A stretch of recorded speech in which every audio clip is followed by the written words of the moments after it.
got the engine up in the air. We actually got the weight off the motor mounts. We're going to go ahead and maneuver the motor mounts around so we can get our engine up and out. We've got it split apart, the transmission.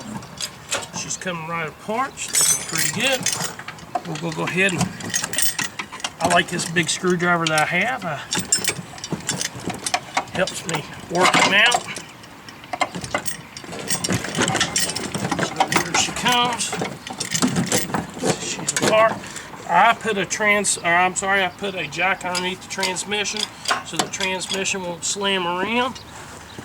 Alright, let's get the other motor mount free. There we go. Weight's off the car. Looks like she's about ready to pop apart. There we go. So everything, I always, before I just jerk him out of here, I take a quick look around the engine compartment, make sure I don't have any wires that are still connected, and have my son kind of watch that side. You're good. Okay. Pull away, push him over so he's not banging against anything.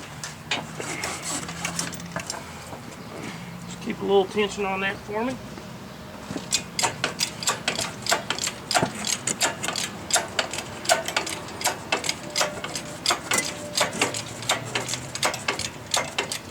And once you get it cleared in the front, I don't like jacking way up in the sky like I've seen some people. Just, you know, fly at the risk. So I just get it enough to clear the front of the car. Walk him on out.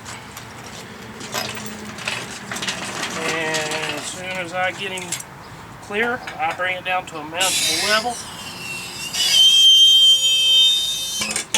And we're going to go ahead and get our engine stand and get him out to the stand.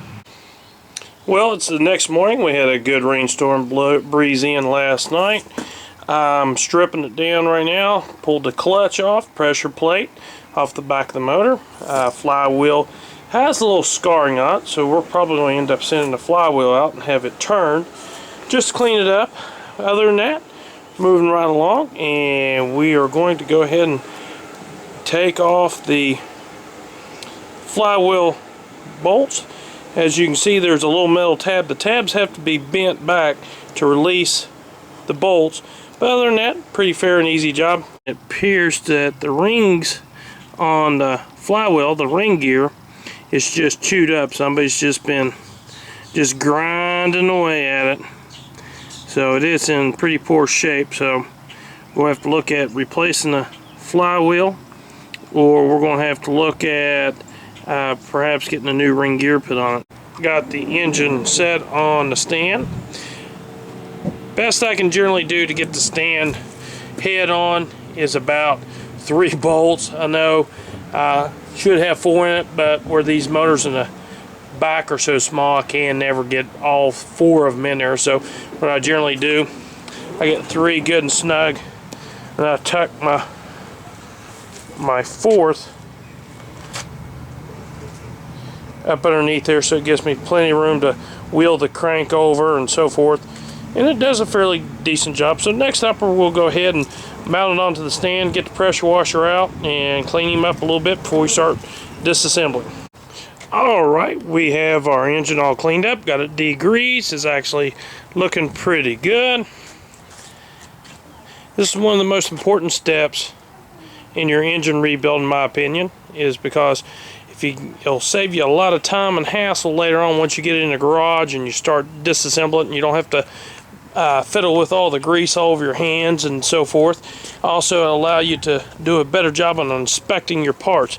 That way you don't have to go and scrub them out and clean it just before you look at it. And plus, this is a little bit easier. You know, you can rotate it around the engine stand and be able to do an inspection while you're cleaning it.